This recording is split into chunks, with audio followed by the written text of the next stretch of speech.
बर्बाद गुलिस्तां करने को बस एक ही उल्लू काफी था। हर साख पे उल्लू बैठे हैं, अंजामे गुलिस्तां क्या होगा।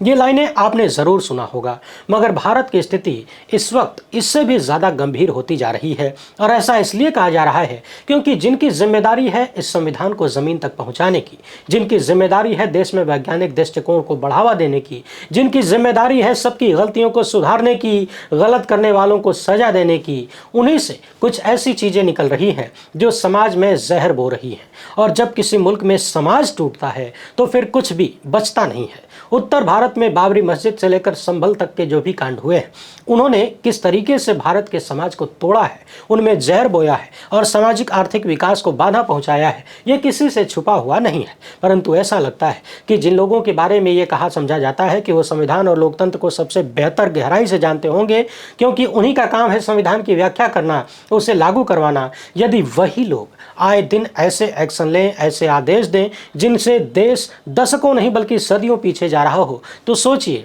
आप क्या उम्मीद कर सकते हैं। आपको याद होगा कर्नाटक के कलबुर्गी जिले का एक अलंद विधानसभा है। ये पिछली बार चर्चा में इसलिए थी क्योंकि यहाँ पर लगभग 6000 लोगों का नाम वोटर लिस्ट से कटवाने के लिए भाजपा के लोगों ने फर्जी एप्लीकेशन देकर, यानी पैसे देकर फर्जी एप्लीकेशन डलवाए ताकि 6000 से अधिक विपक्षी वोट कट जाएं, यानी चुनाव में हेराफेरी करने का प्रयास किया था। अब एक बार फिर से अलंद नाम का ये स्थान चर्चा में है क्योंकि कर्नाटक हाईकोर्ट ने एक दरगाह के भीतर महाशिवरात्रि की पूजा करने का आदेश दे दिया। इस पूरे मामले को जब आप बारीकी से सुनेंगे, समझेंगे तो पता चलेगा कि देश की न्यायपालिका भी किस रास्ते पर चल रही है और देश को कौन सा रास्ता दिखा रही है। वो भी तब जब इतिहास में इस तरह के कांड हम देख चुके हैं और उसका परिणाम भी देख चुके हैं। इस पर विस्तार से चर्चा करेंगे, साथ ही बात करेंगे कि कैसे इलाहाबाद हाईकोर्ट में एक वकील ने जज की मंशा पर ही सवाल उठा दिया और कह दिया कि आप सरकार से डरते हैं, दबाव में आपके भीतर हिम्मत नहीं है। उधर दूसरे केस में इलाहाबाद हाईकोर्ट ही यूपी पुलिस को चेतावनी दे रही है कि हमारे साथ खिलवाड़ मत करो, कानून हम भी जानते हैं, हमें भी पता है कब आप हमें हल्के में लेते हैं, और एक पुलिस अधिकारी को अदालत से भगा दिया। ये तीनों ही मसले हम इस वीडियो में शामिल करेंगे। आगे बढ़ने से पहले आप सभी से एक छोटी सी अपील है, पहली बार है तो चैनल को सब्सक्राइब करके घंटी बजा दीजिए टन से। हर एक वीडियो को लाइक और शेयर करना आपकी जिम्मेदारी है। इसके अलावा आपको पता है कि हम किसी धन्ना सेठ या राजनीतिक दल के दम पर नहीं चलते, तभी खुलकर आपके मुद्दों पर बात हो पाती है। हमारा काम पसंद आता हो तो इस QR कोड या फिर मोबाइल नंबर का प्रयोग करते हुए जो भी हो सके आर्थिक सहयोग भेजने का प्रयास जरूर करें। बहुत बहुत धन्यवाद। सबसे पहले तो राम राज्य का ये आलम देखिए। हाल ही में हमने देखा जब संभल के पूर्व CGM विभांशु सुधीर ने योगी सत्ता के कुछ पुलिस अधिकारियों के खिलाफ FIR का आदेश दिया तो तुरंत जज का ट्रांसफर कर दिया गया। इसके खिलाफ संभल में बहुत सारे वकीलों ने नारेबाजी की, कहा कि हमारे जज को वापस करो, और यूपी के मुख्यमंत्री के खिलाफ भी नारे लगाए गए। अब खबर है कि इस नारेबाजी में शामिल कम से कम 26 वकीलों को जिला न्यायाधीश ने नोटिस भेजा है। यानी अगर वकील भी कथित रूप से जज को ट्रांसफर की सजा देने के खिलाफ आवाज उठाएं तो उन्हें नोटिस मिलेगा, उनके खिलाफ कार्रवाई होगी, चेतावनी दी जाएगी। इससे बढ़िया अमृतकाल और क्या हो सकता है। लेकिन इस तरह के तमाम अमृतकाल पर आने से पहले उस खबर को देखिए जो खबरें देश के ताने बाने को तोड़ रही हैं। कर्नाटक के अलंद और आसपास के इलाकों में आज पुलिस की बंपर तैनाती रखी गई थी और महाशिवरात्रि के दिन सुरक्षा चाक चौबंद कर दी गई। दरअसल कर्नाटक के कलबुर्गी जिले के अलंद कस्बे में एक दरगाह है, हजरत लाडले मशक दरगाह। इसी दरगाह में एक स्थान है जिसे राघव चैतन्य की समाधि कहा जाता है और यहाँ पर शिवलिंग होने का दावा किया जाता है। कुछ हिंदू संगठनों और लोगों का यह दावा है कि यहाँ करीब 400 साल पहले से शिवलिंग मौजूद है और हम वहाँ शिवरात्रि की पूजा करना चाहते हैं। ध्यान रखिएगा, इनका दावा है कि 400 साल पहले से दरगाह के भीतर शिवलिंग है और पिछले 4 साल से लगातार ये प्रयास हो रहा है कि महाशिवरात्रि की पूजा वहाँ पर कर लें।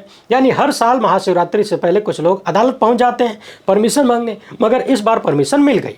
कोर्ट ने 13 लोगों को शिवलिंग पर रुद्राभिषेक और पूजा करने की अनुमति दे दी, यानी दोपहर 2 बजे से लेकर रात 8 बजे तक इसमें पूजा पाठ कर सकते थे। इस आदेश के खिलाफ दूसरे पक्ष ने हाईकोर्ट में अपील किया, अपील खारिज हो गई। वो लोग सुप्रीम कोर्ट भी गए, लेकिन सुप्रीम कोर्ट ने भी इसमें हस्तक्षेप करने से इनकार कर दिया। यानी हाई कोर्ट का आदेश बरकरार रहा। कर्नाटक में कांग्रेस की सरकार है, अब अदालत का आदेश है तो पुलिस को व्यवस्था करनी पड़ेगी, क्योंकि जो लोग पूजा करने के लिए 4 साल से अदालत का दरवाजा खटखटा रहे हैं उनका असली लक्ष्य क्या हो सकता है या क्या है, आप अंदाजा तो लगा ही सकते हैं। और अंदाजा लगाते समय ये बात याद रखिए कि साल 2023 में कर्नाटक में कांग्रेस की सरकार बनी थी, तो उंगलियों पर गिन लीजिए 23, 24, 25 और ये 26, जब से वहाँ कांग्रेस की सरकार है तब से लगातार ये प्रयास किया जा रहा है कि दरगाह के भीतर पूजा करने की परमिशन मिल जाए।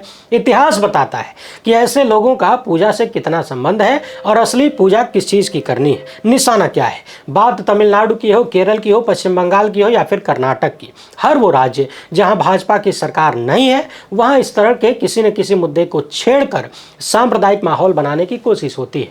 और जिन राज्यों में है, यानी जहां बीजेपी की सरकार है, वहां माहौल को मेंटेन करने के लिए ये सब होता रहता है, यानी माहौल बना रहे, भाजपाई कहीं गलती से भाईचारा ना आ जाए। लेकिन सबसे ज़्यादा चिंताजनक बात यह है कि देश की अदालतों का इसमें क्या रोल है और क्या होना चाहिए।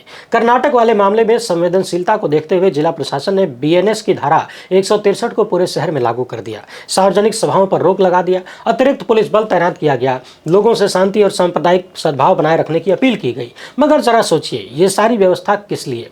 उसी राज्य में आए दिन महिलाओं के साथ न जाने कितने दुर्व्यवहार होते हैं, दलितों और सामाजिक रूप से पिछड़े लोगों को न जाने कैसे कैसे टॉर्चर का सामना करना पड़ता होगा, न जाने कितनी हत्याएं होती हैं और कितनी लूट होती है, कितना भ्रष्टाचार होता है, दुर्व्यवस्था होती है।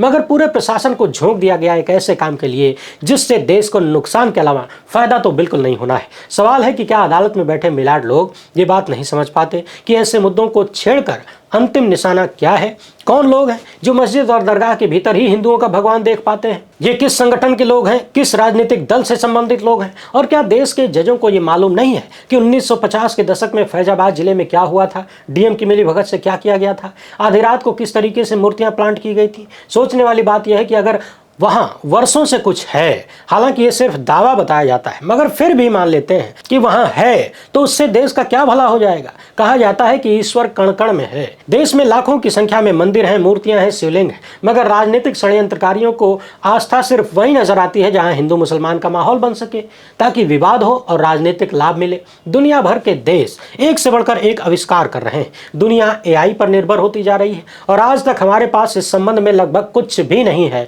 उधार के ज्ञान के अलावा। भारत के ज्यादातर लोग सोशल मीडिया पर हैं, मगर भारत के पास अपना सोशल मीडिया प्लेटफॉर्म नहीं है जो विदेशों को टक्कर दे सके। एक तरफ चीन जैसे देश हैं जो दिन दुनी रात चौगुनी गति से रिसर्च और डेवलपमेंट पर अपनी धाक जमा रहे हैं, और हम भारत के लोग इतिहास खोदने में लगे हुए हैं। अभी अभी कोविड जैसी महामारी हमने देखा, अस्पतालों में ऑक्सीजन नहीं मिल रहा है, बेड नहीं मिल रहा है, लोग इलाज के बगैर मर गए, मगर फिर भी हम सब भूल गए। संविधान निर्माताओं ने बड़ी उम्मीद से इसके भीतर वैज्ञानिक विचारधारा को आगे बढ़ाने का प्रावधान रखा था, साइंटिफिक टेम्परामेंट वाला। मगर जब संविधान की व्याख्या करने वाले ही वैज्ञानिकता को नष्ट करने पर तुले हों और सांप्रदायिक माहौल को पैदा करने का काम आए दिन कर रहे हों, तो फिर उम्मीद किससे की जाए? वैसे आप क्या सोचते हैं? क्या आपको नहीं लगता कि इस तरह के मामलों में देश की अदालतें जैसा रवैया दिखा रही हैं वो भारत के भविष्य के लिए ठीक नहीं है? आखिर दुनिया का वो कौन सा भगवान है, चाहे किसी भी धर्म का हो, जो चीन से भारत की कथित रूप से कब्जाई हुई जमीन छुड़वा सकता है? कौन है जो पहलगाम में मारे गए 26 भारतीयों की जान वापस ला सकता है? कौन है जो कोविड में मारे गए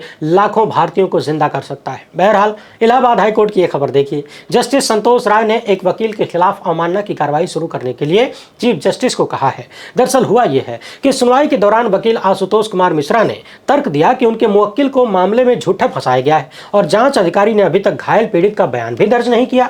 इतना समय हो गया। उधर सरकार की तरफ से पेश हुए वकील ने स्वीकार किया कि बयान अब तक दर्ज नहीं हुआ है, तो कोर्ट ने सरकारी वकील को 3 सप्ताह के भीतर जवाबी हलफनामा दाखिल करने का निर्देश दे दिया, यानी टाइम दे दिया, और कहा कि पूरी मेडिकल रिपोर्ट और सारी चीजें शामिल करिएगा। इतना सुनते ही वकील आशुतोष कुमार मिश्रा भड़क गए और तेज आवाज में उन्होंने बोला कि आप इस मामले में जवाबी हलफनामा क्यों मांग रहे हैं? यानी वो चाहते थे कि जिस अधिकारी ने बयान दर्ज नहीं किया है, यानी प्रक्रिया को पूरा नहीं किया है, उसके खिलाफ कार्रवाई हो। मगर कोर्ट ने 3 हफ्ते का समय देकर हलफनामा मांग लिया। इस पर वकील भड़के और उन्होंने कहा कि आपके भीतर, ए जज साहब, आपके भीतर संबंधित जांच अधिकारी से स्पष्टीकरण मांगने का साहस नहीं है, यानी हिम्मत नहीं है। यानी आप जांच करने वाले आईओ से स्पष्टीकरण नहीं मांग पा रहे हैं, हिम्मत नहीं है आपके भीतर। उसने आज तक घायल का बयान दर्ज नहीं किया। ऐसा लग रहा है कि आप सरकार के दबाव में काम कर रहे हैं। यानी वकील ने जज पर सरकार के दबाव में काम करने का आरोप लगाया और उनकी हिम्मत को ललकार दिया। इस पर संबंधित जज ने अवमानना की कार्रवाई के लिए चीफ जस्टिस को लिखा है और खुद को को इस मामले से अलग कर लिया। यानी सत्ता के कथित दबाव में काम करने के आरोप अब अदालतों के भीतर गूंजने लगे और वकील खुलेआम बोलने लगे। एक नजर इधर भी डालिए, यूपी की योगी सरकार किस तरीके से तमाम अदालतों के आदेशों को बार बार ठेंगा दिखाती है, ये किसी से छुपा हुआ नहीं है। ऐसा ही एक मामला पिछले दिनों फिर से हो गया। इलाहाबाद हाईकोर्ट ने यूपी पुलिस के बड़े बड़े अधिकारियों को जोरदार फटकार लगाया, क्योंकि गौतम बुद्ध नगर और हापुड़ जिले में तैनात अधिकारी हाईकोर्ट की बात ही नहीं मान रहे। इन लोगों पर आरोप है कि अधिकारी और इनके नीचे वाले कर्मचारी मिलकर साल 2019 की एक आपराधिक अपील से संबंधित गैर जमानती वारंट का निष्पादन ही नहीं कर रहे थे, यानी जानबूझकर उसको टाल रहे थे। इस पर जस्टिस सलील कुमार राय और जस्टिस सत्यवीर सिंह भड़क गए और मौखिक रूप से उन्होंने कह दिया कि पुलिस को यह बता दें कि यह कानून की अदालत है और हम कानून जानते हैं, हम अदालत की कार्यप्रणाली को भी जानते हैं। हो सकता है कि पुलिस का काम हम उतना न जानते हों, लेकिन इतने समझदार तो हैं ही कि अंदाजा लगा सकें कि पुलिस कब हमें हल्के में ले रही है। हमारे साथ खिलवाड़ मत करिए और जनता के भरोसे को मत तोड़िए। अदालत ने यह भी कह दिया कि आईपीसी की धारा 498A के तहत मामला दर्ज करके आरोपियों को यूपी पुलिस बहुत आसानी से पकड़ लेती है, चाहे भले ही वे प्रतिष्ठित व्यक्ति हों, डॉक्टर हों, प्रोफेसर हों। यानी सामान्य चीजों में भी यूपी पुलिस लोगों को पकड़ लेती है, लेकिन जो फरार है उनको नहीं पकड़ पाती। पिछली बार अदालत में पुलिस ने कह दिया था कि एड्रेस का सत्यापन नहीं हो पाया, जबकि अपीलकर्ता ने बताया था कि पुलिस वारंट के बारे में सूचित करने के लिए बाकायदा घर पहुंची थी। यानी मामला फंस गया। कहती है कि आरोपियों का पता नहीं मिला, यानी एड्रेस पता नहीं चल पाया, लेकिन हलफनामे में कहा गया है कि पुलिस पहले से ही आरोपियों के घर पहुंच चुकी है। यानी स्पष्ट हो गया कि पुलिस अदालत को टोपी पहना रही है। इसके बाद हाईकोर्ट ने गौतम बुद्ध नगर के पुलिस कमिश्नर और हापुड़ के एसएसपी को उपस्थित होने के लिए समन जारी किया। कहा कि वो कोर्ट में खुद आएं और अपने निचले अधिकारियों को न भेजें।